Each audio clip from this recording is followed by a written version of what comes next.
Halo saudara, apa kabar Anda? Saatnya Anda menyaksikan liputan 6 daerah Jawa Timur dengan sejumlah informasi teraktual, tajam, dan juga terpercaya. Hari ini saudara bersama saya Imam Fawaid. Sejumlah informasi menarik saudara akan kami hadirkan untuk Anda dan berikut 3 berita utama kami hari ini di antaranya. Istri sering digoda, pelaku nekat bunuh tetangga di Probolinggo.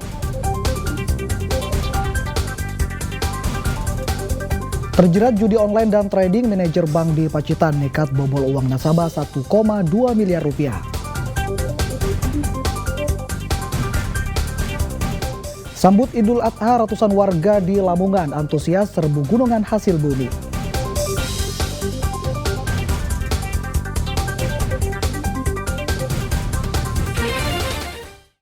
Saudara, motif cemburu dan sakit hati melatar belakangi kasus pembunuhan terhadap seorang kakek di Probolinggo. Pelaku marah karena terima laporan istrinya sering digoda oleh korban.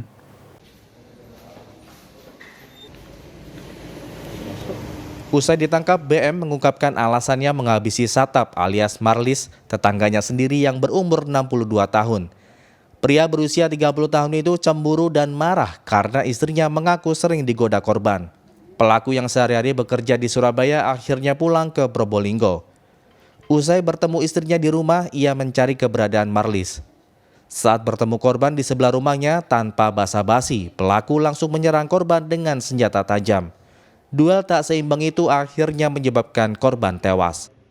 Setelah penyidik melakukan serangkaian penyelidikan, kita lakukan pemeriksaan kepada beberapa orang saksi. Akhirnya kita temukan juga tambahan petunjuk alat bukti berupa sendal milik pelaku, diduga pelaku, dan pada saat itu mengarah ke saksi yang juga merupakan istri dari pelaku, sehingga kita dapat amankan pelaku dan didapatkan keterangan bahwa motif yang bersangkutan karena sakit hati sang istri telah diledek, bahasanya diledek oleh si pelaku tersebut. Itu diledeknya seperti apa? Dan apa dia ingin menidurikah atau seperti apa? Ya memang kita tidak dapat sampaikan secara mendalam, namun secara umumnya memang si korban tersebut memang ada merayu dari istri si pelaku tersebut.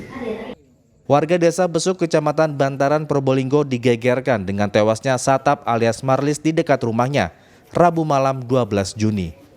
Anak korban sempat mengetahui pelaku lari saat mendengar ayahnya minta tolong. Selang beberapa jam, BM dibekuk di rumahnya.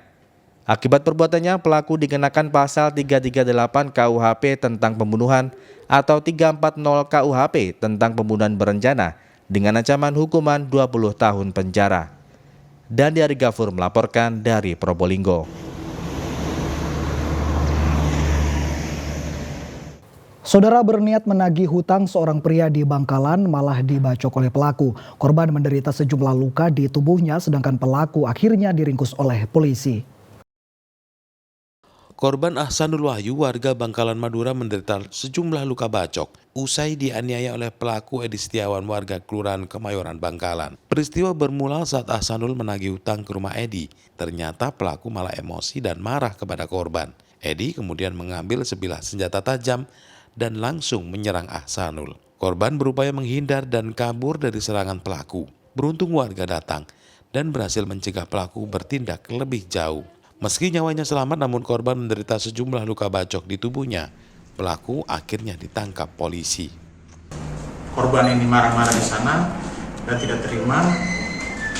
Pelaku ini mengambil senjata tajam untuk melakukan penganiayaan terhadap korban di depan gang depan rumahnya, Kemayoran. Korban sempat menantang dan ya? Iya, jadi sempat ribut. Jadi korban ini tidak diajak mau masuk ke rumah tapi oleh pelaku, tapi karena sudah saling keras-kerasan di luar sehingga tidak korban ini menantang untuk ribut di luar rumah, sehingga pelaku ini terpancing mengambil celurit untuk menyerang korban. Akibat perbuatannya tersangka dijerat pasal 351 KUHP tentang penganiayaan. Ancaman hukuman hingga 7 tahun penjara. Salina Wali melaporkan dari Bangkalan. Saudara, sebuah mikrobus penumpang terlibat kecelakaan beruntun dengan truk tronton dan truk box di Jember. Akibatnya 6 korban menderita luka berat dan ringan. Polisi melakukan olah tempat kejadian perkara di lokasi kecelakaan beruntun di Jalan Raya Bangsal Sari, Jember Sabtu pagi yang melibatkan mikrobus, truk tronton, dan truk box. Akibat kecelakaan ini 6 penumpang mikrobus berikut sopirnya mengalami luka berat dan ringan. Kecelakaan bermula saat mikrobus yang disopiri Alvan warga Banyuwangi tiba-tiba melaju ke arah kanan hingga melewati marka jalan. Sementara dari arah berlawanan ada truk tronton keluar dari SPBU. Upaya sopir truk tronton untuk minggir ke bahu jalan tak membuahkan hasil. Tronton tetap dihantam oleh mikrobus dan kemudian ditabrak truk box.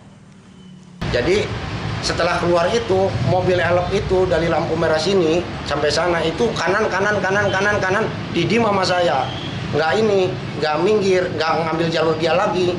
Saya setelah itu kan tambah minggir, keluarlah saya dari jalur. Kan, dihajarlah samping mobil saya itu, Pak. Samping mobil saya. Setelah nabrak mobil saya, baru nabrak lagi belakang saya. Hasil penyelidikan sementara, penyebab kecelakaan diduga karena sopir mikrobus Alvan mengemudi dalam kondisi mengantuk. Mobil Elf yang berpenumpang 9 orang berjalan dari arah barat ke timur atau dari arah Lumajang menuju ke Jember. Sebaliknya mobil truk Hino tronton berjalan dari arah berlawanan dari timur ke barat. Sesampainya di TKP, pengemudi mobil Elf diduga dalam kondisi mengantuk sehingga kendaraan oleng ke kanan dan memasuki jalur kendaraan tronton sehingga terjadilah laka lantas. Kini para korban luka berat dan ringan dirawat di puskesmas dan ada yang dirujuk ke Rumah Sakit Jember. Tommy Iskandar melaporkan dari Jember. Saudara, terjerat judi online dan trading, manajer bank di Pacitan nekat bobol uang nasabah 1,2 miliar rupiah. Informasi selengkapnya saudara akan kami hadirkan untuk Anda sesaat lagi.